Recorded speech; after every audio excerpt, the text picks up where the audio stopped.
সরকারি কোষাগারের অর্থ ব্যবহার করে মন্দির মসজিদ গির্জা তৈরি করতে থাকে, তাহলে আমরা যাব কোথায়? থিয়েটারের মঞ্চ করো, তাহলে সেখানেও কিন্তু দেখবে যে কিছু লোক বাইরে চা বিক্রি করছে, বিস্কুট বিক্রি করছেন, ঝালমুড়ি বিক্রি করছেন। কিছু মানুষের তো সেখানেও উপার্জন হবে। মৌলবী হিসেবে কাজ করুন না এবং বাবরি মসজিদ প্রতিষ্ঠা করুন না, তার তো কেউ বিরোধিতা করবে না। কিন্তু রাজনীতির অঙ্গনে বাবরি মসজিদ নির্মাণটাকে বড় ইস্যু করে তুললে তার বিরোধিতা হবেই। কিন্তু একইভাবে তো তৃণমূল কংগ্রেসও সেই কাজই করছে। রাজনীতির সঙ্গে ধর্ম এখন একেবারে সমান্তরাল ভাবে চলছে। মুখ্যমন্ত্রী মমতা বন্দ্যোপাধ্যায় একদিকে যেরকম দুর্গাঙ্গন মহাকাল মন্দির তৈরি করছেন, ঠিক অন্যদিকে তৃণমূল কংগ্রেস থেকে বেরিয়ে হুমায়ুন কবির বাবরি মসজিদ তৈরি করছেন। এবং ইতিমধ্যেই অভিষেক বন্দ্যোপাধ্যায় মন্তব্য করেছেন যে আপনি বাবরি মসজিদ তৈরি করুন, তাহলে আপনি রাজনীতিটা ছেড়ে দিন। এই মুহূর্তে আমাদের সঙ্গে রাজনৈতিক বিশ্লেষক অংশুমান স্যার রয়েছেন। স্যার, এই যে হুমায়ুন কবিরকে অভিষেক বন্দ্যোপাধ্যায় বলছেন আপনি রাজনীতিটা ছেড়ে দিন, আপনি ধর্মকর্মই করুন, কিন্তু আমরা তো দেখতে পাচ্ছি মুখ্যমন্ত্রী মমতা বন্দ্যোপাধ্যায় দুর্গাঙ্গন তৈরি করছেন, মহাকাল মন্দির তৈরি করছেন, জগন্নাথ মন্দিরও তৈরি করেছেন। এবং মুখ্যমন্ত্রী সেখানে বলছেন যে এই যে একটা মন্দির তৈরি হলে চারপাশে অনেক দোকান হবে, ব্যবসা বৃদ্ধি পাবে। ফলত এই একই যাত্রায় তো পৃথক ফল হচ্ছে। দেখো, এই কথাটা অভিষেক বন্দ্যোপাধ্যায় খুব সত্যি কথা বলেছেন, এটা নিয়ে কোনো সন্দেহ নেই যে ধর্মের সঙ্গে রাজনীতিকে এভাবে মেশানো হচ্ছে কেন। কিন্তু সেই কথাটা বলার সত্যি সত্যি মানে আমি বলবো যে হক, সেটা কি অভিষেক বন্দ্যোপাধ্যায়ের আছে? এই প্রশ্নটাই তো হুমায়ুন কবিরও করেছেন এবং সেই প্রশ্নটাও খুব ভ্যালিড প্রশ্ন।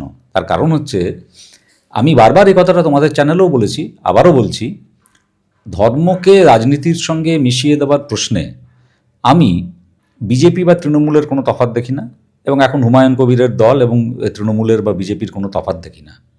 এরা সব একই কাজ করছেন।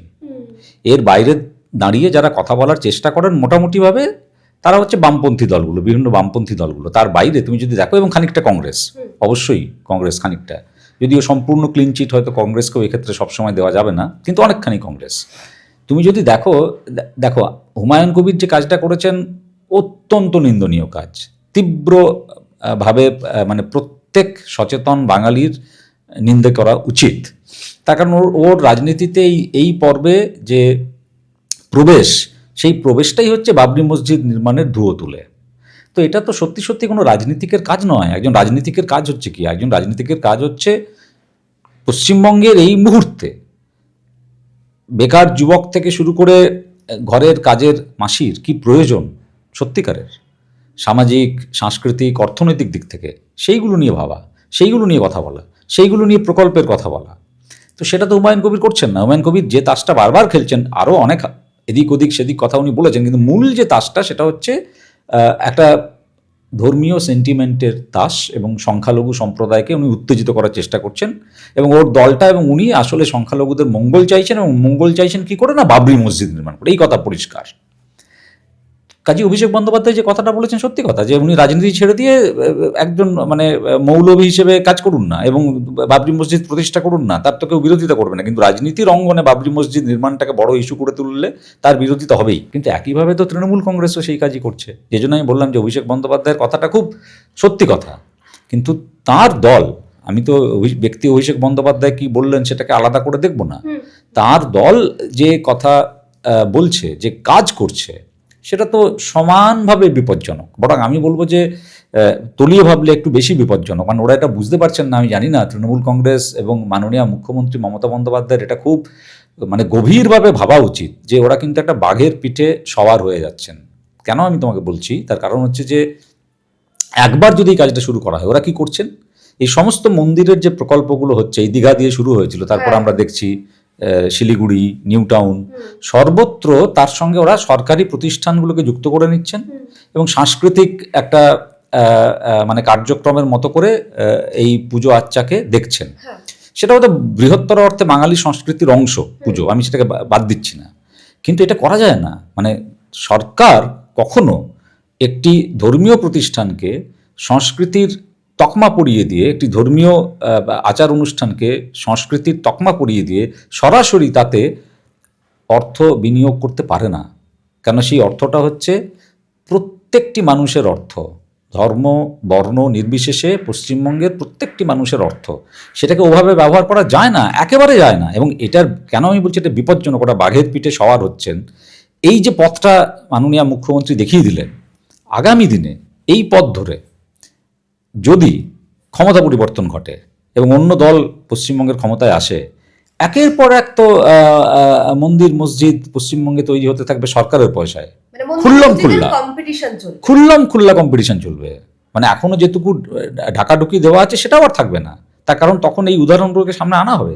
কাজে আমি বলছি সেই দিক থেকে তাকিয়ে যে ওরা কিন্তু হয়তো মমতা বন্দ্যোপাধ্যায় মনে করছেন এটার কারণটা এই যে একটা এই সফট হিন্দুত্বের রাজনীতি করলে বিজেপির যে উত্থান সেই উত্থানকে আটকানো যাবে। কেন বিজেপি বারবার প্রচার করে যে মমতা বন্দ্যোপাধ্যায় কেবলমাত্র মুসলিমদের স্বার্থ দেখেন, মুসলিম তোষণ করেন, তো সেটার উল্টো দিকে দাঁড় করাবার জন্য এই তৃণমূল কংগ্রেস দলটাকে এবং সরকারকে হয়তো উনি মনে করছেন যে এই নরম হিন্দুত্বের রাজনীতি করলে হিন্দু ভোটটা পাওয়া যাবে।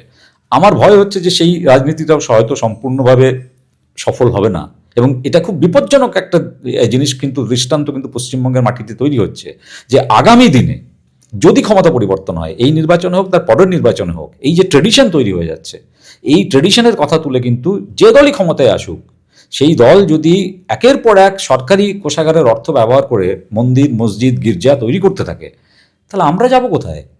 এবং এই রাজ্যটা কী হবে? আমরা পশ্চিমবঙ্গবাসী হিসেবে চিরকাল গর্ব করে এসেছি, আমরা যখন বাইরে যাই, অন্য রাজ্যে যাই, আমরা শুনি এটা গর্ব করে এসেছি যে পশ্চিমবঙ্গে সাম্প্রদায়িক হানাহানি ছিল না সেভাবে। পশ্চিমবঙ্গ এমন একটা জায়গা যে জায়গাটা গোটা ভারতবর্ষকে সাংস্কৃতিক দিক থেকে চিরকাল পথ দেখিয়েছে এবং সম্প্রীতির দিক থেকে চিরকাল পথ দেখিয়েছে। তো আমরা যাব কোথায় যদি এটাই আমাদের সংস্কৃতি হিসেবে মান্যতা পেয়ে যায়, গৃহীত হয়ে যায় যে পশ্চিমবঙ্গের মানুষ একটা নির্বাচনকে কেন্দ্র করে কেবল কথা বলবেন যে কটা মন্দির তৈরি হলো সরকারি অর্থকে একটু ঘুরিয়ে নিয়ে ব্যবহার করে, আর কটা মসজিদ তৈরি হলো, যে মসজিদ তৈরি করছেন সেই রাজনৈতিক নেতারা যারা ধর্ম পরিচয়ে মুসলিম। তাহলে সাধারণ মানুষ কি করবেন? এই মন্দির মসজিদ দিয়ে কি সত্যি সত্যি মানুষের অন্নসংস্থান হবে? তুমি আরেকটা প্রশ্ন করছিলে যে এটার পেছনে যে একটা অর্থনীতি আছে, সেই অর্থনীতির কথা মাননীয় মুখ্যমন্ত্রী বলেছেন, আমি সেটাকে অস্বীকার করছি না।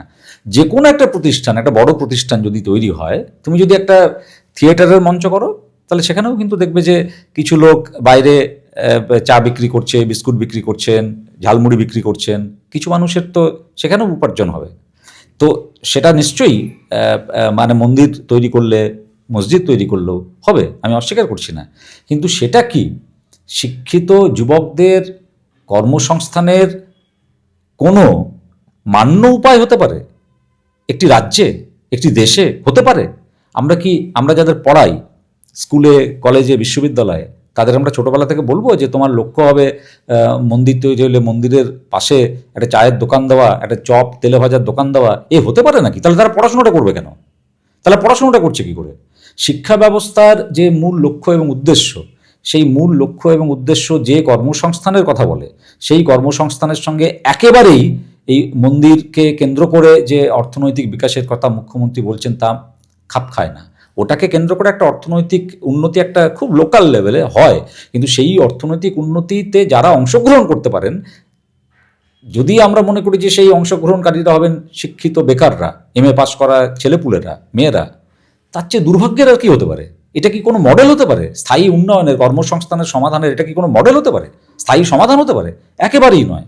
কাজে আমি কিন্তু খুব আমি বললাম না, খুব দুর্ভাগ্য, এবং আমি জানি না, আমি আবারও বলছি যে ওরা একটু ভাবুন এই বিষয়টা নিয়ে।